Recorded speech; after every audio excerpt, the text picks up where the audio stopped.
So, as we've just discussed, is there a song named Paula? There is. So, hey, Paula. Yes. Um, Welcome everybody back to my third episode of my podcast, Kaleidoscope, which for me is all about transformation and how we transform and why we transform. And my Mhm. guest today is my lovely friend Paula Madden. Paula and I have never actually met. We almost met. I was in your t town Oh, was land she? area. Do you remember? Oh, Once upon a time, just before I broke my ankle a couple of years ago. mm. But what was I going to say to you? We were part of Lisa McMurtry and Joe Cantle's high visibility or Yeah, visibility challenge the or one day something. challenge, wasn't it? Yeah. And there's kind of been a core of us that have Yeah. stayed in contact since then, which Uh, is I lovely. know. That We've was kind of 2021. never, was it? Yeah. Wow. But isn't it lovely that Yes, they have brought these the, friends yeah. from all over now because of Mhm. the I challenge know, it's run? lovely that. Yeah. Really is.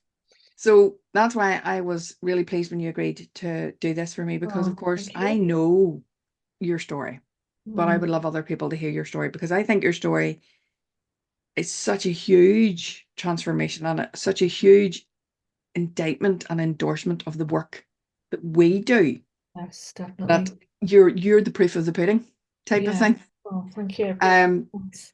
so it's your story. So I'm going to pass over to you, and you know, kind of the broad outline of it is, Yeah. like I said before, how or where were you before? What brought about the change? How are you now? And what does the future hold? And I like maybe interject and ask questions Yes. at all, but when you're free flowing, I want you to just tell Yeah. your story.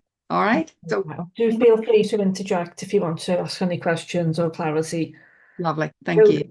thanks for inviting me, Valerie, as well. Honestly, it's an honour to be here Thank you. and to share my story because it started back in 2013, but it started before then, but that's when things came to a head. I was teaching um, in an infant school and I was on the management team and I was just constantly working and I just felt like no matter what I did, it wasn't enough. There was always more. It was that kind of job. There's always more you could be doing. So I got to the point where when I was going to bed at night, my heart was still pounding in my chest, and I kept getting bugs. And it was like I'd put my skis on, and I was just coming down a slope, further and Okay. further down. And I was having time off and going back before I was better and all that sort of stuff. And at the beginning of January in 2013. It just came to a point where I just couldn't go on. I was like crying at home, and if I got up in the morning, I'd be all dizzy. And I was seeing a counsellor at the time because of all of this that was going on, and she suggested I just needed some time off work, maybe. So I went to the doctor, and the doctor signed me off for 2 weeks. I said, I think I might need a bit longer than that.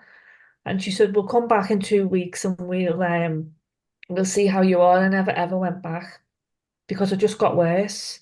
I got worse and worse, and I ended up where I couldn't lift my arms over my head or wash my own hair. I was in a wheelchair. My husband had to do everything for me. And then later on that year, or it might have been the next year, I can't quite remember. Eventually, I was diagnosed with ME and fibromyalgia. So life became very small because I couldn't go out. I couldn't really do anything for myself. And um, I decided a while later to see a nutritionist because I'd heard, I'd looked at nutrition before and I thought maybe that'll help. So I went to see a nutritionist and she did some tests and it showed that I wasn't producing any cortisol because I had completely burnt out of cortisol. Oh, Because your cortisol supposed to start to rise about 4 o'clock in the morning, ready for you to get up, but mine just wasn't. There was nothing. I had literally burnt out. That saying when people say you burnt out, I had. I just worked myself into the ground.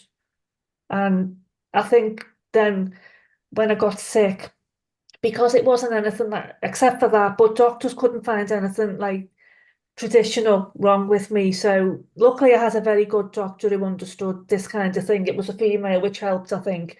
She understood and she was very supportive, sent me for every test under the sun, even mammograms and everything, just to make sure it wasn't something underlying. And then eventually I got that diagnosis. It takes a while to get a diagnosis like that because it's a process of elimination. And then I remember thinking, I mean, there were times when I didn't want to go on. If it wasn't for our dog, because my husband worked away quite a bit then, he was the thing that kept me going because I had to get up to feed him. I could, thankfully, I never ended up bedridden, but I was scared that that had happened because I heard other people who couldn't get out of bed and, in groups and things that I was in on Facebook, people were saying they couldn't get out of bed and I was scared of that happening to me. Um, so yeah, things just got worse and then I ended up in a wheelchair and using a mobility scooter to go out. And I just remember hearing someone say, if you don't do anything, you won't get better. And I suddenly thought, what'll happen in like 20 years if I'm still like this? Mm. And my husband's older than me, it sounds awful. I thought he might die, who'll look after me. I thought, like, what can I do? So that was the when I went to the nutritionist. And that helped for a bit, but it didn't really solve anything. It just came back. I think it was just the thought of something that might help, that you feel a little bit of a lift from it, So and because my world had become so closed, even if I did sort of go out, I was more stimulated by like noise and light, so that made it seem That's that it. the disease was worse, and it might not have been, but it was because I was in such a small little bubble of just like my husband and my immediate family. So eventually I heard about something called a Gupta program, which is all about retraining the amygdala to think in a different way, because that's what it was. That's what I came to realize, that I was in a constant state of fight and flight and fawn. Yeah. And that's why I was working so hard, because I was fawning, basically. I wanted to change. I'd even asked to go part-time and they'd said I could, but it was just too late. I think if I'd have asked a year, and I was going to ask a year before, but I didn't, because I think part of me got some kinds of ego boost of the prestige of being a teacher and all the things that don't matter, you know, Oh, all the yeah. things that do not matter at all. But that was to do with me and my self-esteem. At that time, I needed that to make myself feel better. Um, so yeah, they had said that I could go part-time in the September, but it was just too late. Because what happened just before I went off sick, I had a student, and I thought she was the final year, so I thought this will be great because she'll be here for like 2 months, which will take up some of the time. But she's had a trauma where someone had died in her family, and she was doing a lesson, and I thought, I just knew she couldn't do it, and I thought, I can't support her. I've got nothing left to give. I just knew I couldn't support this poor woman. She needed help herself, and I couldn't give it. I just knew I was at the end. Um, and that was like sort of more making me think I just can't go on, because I could when I thought she was going to be there, I thought maybe I can just drag myself out until September next year and then I'll be on 3 days, it'll be okay. Um, but once I was off, as I said, I got worse, and I've discovered the GUPTA program eventually, I think in 2015, which was like 2.5 years later. And that was the first thing it said was, don't look at anything about the illness, don't read anything, don't look at any of the Facebook groups because you just keep triggering yourself. And he was the one who explained about the amygdala, that your is on high alert, and basically our brains are still in the caves. When you hear a loud noise, you jump like that because you think, but you're not really in danger, but our brain doesn't know that. I know this is what you work on as well, all that Yeah. sort of stuff. It's just lovely to hear somebody else saying it, though. It's not Yeah. me. They're not the only mad person out there saying it all. Yeah. No, Yeah. it's real, definitely. And slowly over time, through meditation and doing the interrupting negative thoughts and thinking about positive things and trying to, each day I went through a little process and I'd visualize the day and I'd bring something from the past that made me really happy, and I'd visualize the day with those feelings and those colours. And I always had a song as well. Every experience had a song, and I made a playlist. And when I started to be able to walk, I'd had a lovely tree I used to walk to, and I'd watch it change over the seasons, and things like that. And I'd listen to the songs to just keep me in that loop of positivity. Um, And then eventually, it took a while to get, because still my brain was frightened. If I got a little ache or a pain or a sniffle, I'd think, oh no, it's coming Why? back. It took a while to get to the point to think that it wasn't going to, yeah. But so, and then I looked after my mum for a while because she has Alzheimer's. She's Right. in a home now, but that was kind of the next step before I could move on. Although before that, one of the final things that really helped me to heal was learning how to sew, if you can Oh, believe it. the meditation type Yeah, the of, creative side of your yeah, brain, moving away from the logical, yeah. strategic side to the. So a friend of mine was doing a sewing course, and I phoned her and I said, "Look, I don't know whether I'll be able to come every week." And she said, "Just come." And once I went there, I never had what we used to call a dip, where you went down. I didn't have any dips Yeah. for the 8 weeks of the sewing course. I never had one dip. And Brilliant. I really got into it. And I had a little business at one time making things called Woody Westy Designs. Very And I good. made After the all things dog. for Yeah. dogs. Ah, Yeah, I made brilliant. lots of stuff for dogs. And then I was go- I'd try, in 2017, EFT really helped me because I worked on a one-to-one with a gupta coach and we did a lot of EFT. So I trained in 2017 to do level one, and I was just about to do level two, but my husband got diagnosed with cancer, and I didn't want to leave him, so I thought I'm not going to Sheffield because it was the day before it was his birthday. I thought I'm not going. I just thought no, I want to be with him for the whole journey, sort of thing. And but since then I have done it. So but after that, just before lockdown, I'm also a Reiki master. I did Reiki in 2008, and then I kind of didn't do anything with it because I was so busy working at school. But when I got ill, another friend of mine, she introduced me to her Reiki master. So I started to go to Reiki. And that's the person who taught me to sew as well. Her name's Jennifer. She's absolutely amazing. She's my Reiki master and she taught me how to sew. And I became a Reiki master in 2018. And then when I started to do Reiki more on people, I realised that I was very intuitive, that I could pick up on what was going on with somebody, and and then it was lockdown in 2020. So then I decided to train myself as a coach. I thought I'm picking up on things here that other people are going through, and I wanted to help other people who might be not as, before they got to my point, other women before they got to that point where they couldn't go on. I thought I wanted to help them to get more empowered because that's what it was about, really, empowerment and well-being. And so I started a spiritual life coaching course, and I've just gone on from then, really. And I did the EFT, the intermediate level, and just got my business going. I did have cancer last year, but I got through that because of all these tools, and I know you helped me as well. And we had our Yes. little I chat. didn't do well. I didn't do You very much told me at about all. the help you could get from Macmillan, the counselling, Yes. which I didn't know about, and that helped me. Good. Um, Good. so yeah, I'm just very, very grateful for the opportunities that have come my way and that I've been able to heal. I don't ever think about it now. Paul used to say to me, that's my husband, when I'd say anything, he'd say, "Oh, chestnuts, that old chestnut, you're okay now, you're better." And I know I am. I know I'm healed. A lot of people say you can't get better from ME, but you can, because I'm the proof that you can. Proof. Absolutely. Um, Circling back just very, very briefly to Paul, I assume Paul has made a full recovery. Yes, thank you.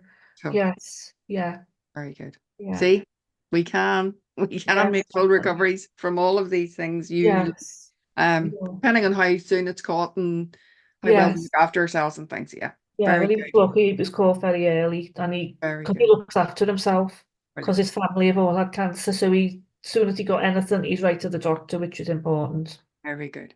Very good. So how did you um feel about the changes that were happening, Paula? Did you feel, because you and I talk about this, and I've done it, and when we tell people our journeys, sometimes it sounds like it's easy. And Yes, you alluded there and went, it wasn't easy, but what was the most challenging part of that actual healing process? Once you knew you were starting to heal, what was the most challenging part of it? I think it was fear that I wouldn't get better Right, okay. because I used to call them speed bumps in the road. There's just little speed bumps. I'd say to myself, it's just a little speed bump in the road. It's okay. I really have to talk to myself. And I did a lot of inner child work as well because I know that it was my inner child trying to protect me and keep me safe. Brilliant. Brilliant. She was saying to me, just work as hard as you can and you'll be safe.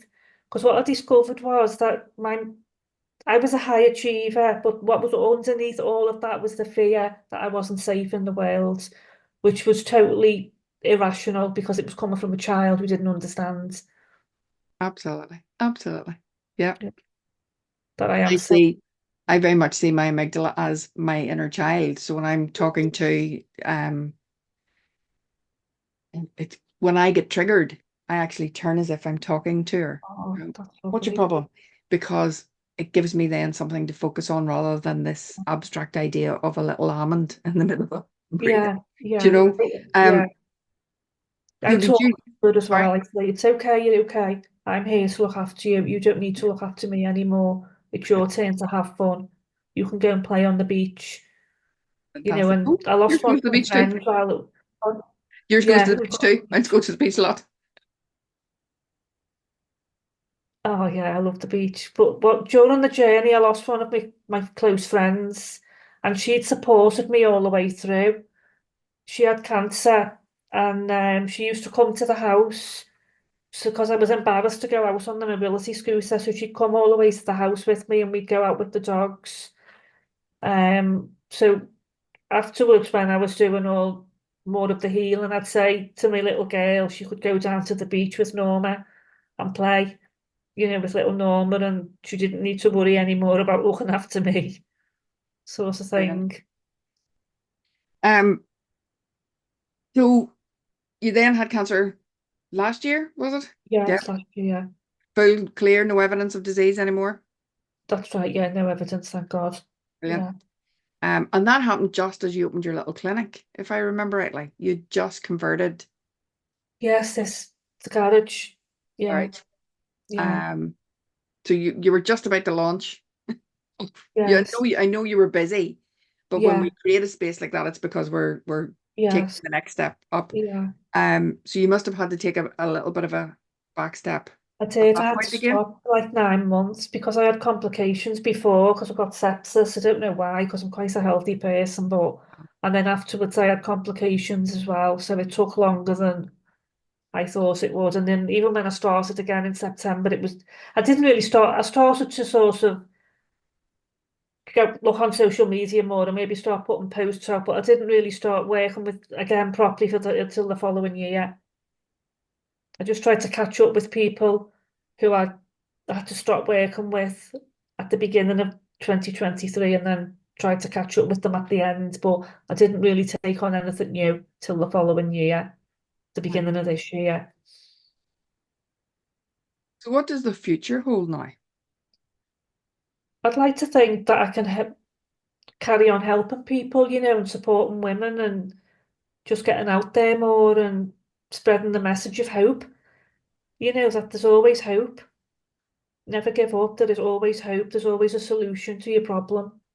I think it's stepping outside of the problem and looking at the solution, starting to live in the solution rather than the problem, which is not what we're taught to do on the telly or anything like No, that. no, sure it's not. Wasn't it Einstein that said you cannot, was it Einstein said you cannot solve the problem from the same place? Yeah, I think it was, but it's like the thinking. You think Remember, it's got to change, hasn't it? thinking's got to change. We've got to start thinking in the solution Yes. rather than stop thinking about the problem. What's the Yeah. solution? Yeah. Fabulous. Um, and you, like me, are a guest speaker. Is it next Yes. week? I'm on the It's the week. 22nd. What day I'm the week 24th. after? It's the week after. Yeah. Week Looking after. forward to it. You're on the 24th. Yeah. Um, are you looking forward to I doing am. that? I did a talk on Wednesday, not Wednesday, Thursday with the IAPC and Seen who are that? Yes, I seen that. Very good. Yeah, How did so that go? it went really well because I'd done another one previously to that, which I didn't feel went well. People said it did. I think it's because we'd lost our dog in May, and it really I would. destroyed me. I felt like I was losing my mind, so I had to get help from somebody. Someone was recommended, and she's really been helping me. So this one was better because I was more relaxed, and at the other one, I felt like I could have burst out crying at any time, you know. But so I'm doing the same talk, so that's why I'm feeling okay about it. And I think that's the thing though, and we as adults we are very, very hard on ourselves when we're doing something new because we feel Mm, like we're adults, we should be able to do this. But it's a new thing and we nothing we do new. I mean, if I go back now and listen to my very first uh interview, which was done with Cuddy Cudworth, he interviewed yes. me. I'm sure I would cringe. I'm sure I would. All the nuts and bolts were there, but I'm sure it Yeah, wasn't just as slick and as no, um and I'm sure like my first meditations and stuff, yeah. my first Facebook Oh, Live, I know, I dread gosh. to think Oh, who's what I that? was. So we can't expect these things to be, and I think it's lovely as well. Whenever we're out in the world saying life can get better, you have to do the work. You Yes, have to do the work. yes, It's true. not this like the secret where the thing the movie for me left out was talking about visualization and all the rest, which you and I absolutely believe in. Um, but what they left out was the action taking. You have Yeah. to do the work and you have And to do it consistently. the decluttering part emotionally as well. Yes, absolutely. So um for me it's that being consistent and doing the work, doing the Mm. breath work every single day, visualizing every single day, meditating every single day. And in the beginning, it's not easy. No, it And you've takes got to do time, it. doesn't it? So even things like this, the podcast, the guest speaker, we have to do it over and over again. But there will come a point, Paula, where you will have your signature speech and it will just chip out, Mm. you won't even need to go to your notes to remind yourself what it is that you're going to say. It's all there. And even if you go off on a tangent, it'll come back. And that's the beautiful thing for all of us to remember, particularly Yes. those of us that are very hard on ourselves and want Mm. things to be so good Yes, just that makes it. actually we should give ourselves that freedom to fail and to not be perfect and to good enough, just be Yes, good exactly. enough. Yeah, yeah. um It's genuine, isn't it, as well, you know? Totally, I It's think more so. genuine for I other think so. people to see that you're human, Yeah. you know? So the thing that we're talking about is again Lisa McMurtry and Joe Campbell's. I'm trying to get the power of coaching for emotional Oh, well-being yes, that's right. 3-day event, 22nd, 23rd, and 24th of October. So Mm. I'm on the 22nd, you're on the Yes. 24th. What are you talking about, I am Valerie? talking about, I picked, they said, they said when they were inviting speakers, make up an interesting name for your talk. So normally my talk is called Stress Awareness and EFT Tapping because Right. I describe all the stuff with the amygdala and all what's going on in your body Yeah. and how you then use the EFT to try and Mm. not try and but to successfully Literally pull control it all off. those Yeah. biological reactions. Um, but they said come up with a snazzy name. So I came up with when I first learned about trauma from the Trauma Research Institute, the girl who runs it, well, did run it. She created the program. She's now one of their mentors, but she now Mm. has a CEO and stuff. She's an older lady. Um, Called her amygdala for the young people, Amy G. Oh, okay, that's good. So it would Yeah. be easier to remember, Amy G. So my talk is called Amy G Relaxes with EFT. Oh, that's nice. So it probably sounds like there's two DJs going to talk to each other. And people are going to be very upset when it's just me or disappointed when it's just me talking about your amygdala and EFT tapping. So the name kind of doesn't make it sound like what it is, but sure. They told me to say something creative about the name, so I did, and I maybe Good. just went too far with Yeah. it. No. And what is it you're talking about? I'm talking about the four pillars of well-being for Oh, emotional okay. well-being, and well, all four of them. You need all four of them You do. to You do.